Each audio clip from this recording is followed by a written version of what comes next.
Welcome to the PhoneArena video review of the LG Cosmos Touch. The Cosmos Touch replaces the Cosmos in Verizon's lineup and, as the name implies, adds a touchscreen. Overall, it's a very similar phone, however.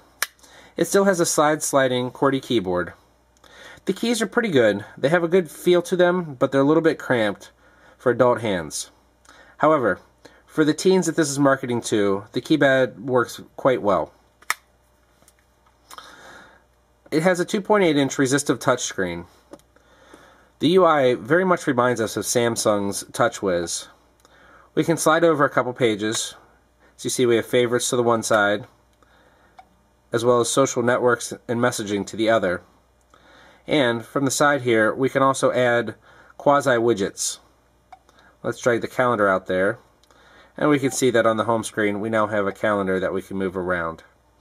It's not quite like TouchWiz. You don't have live weather updates or can control the music or anything like that from the outside.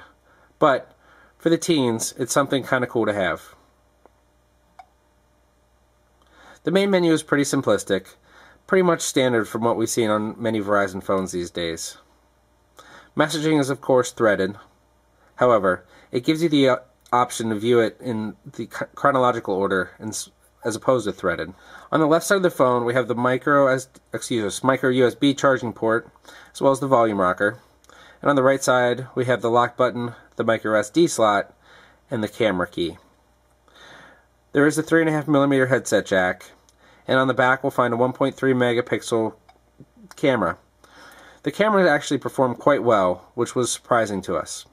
Overall performance on the LG Cosmos Touch was a little bit slow.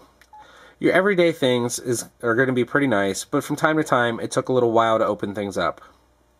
As an entry-level phone though, this is to be expected, and the resistive touchscreen worked fairly well for an entry-level device. All in all, the thing that's really holding the Cosmos Touch back is the fact that it's $80 on contract after a $50 mail-in rebate. It's quite simply too expensive for a phone of this caliber. It's a fine phone, and if you can pick it up on a buy one get one special, it's a great get one offer. However, to pay $80 for this is a bit outlandish when you have phones like the BlackBerry Curve at $30 and the LG Vortex at $50.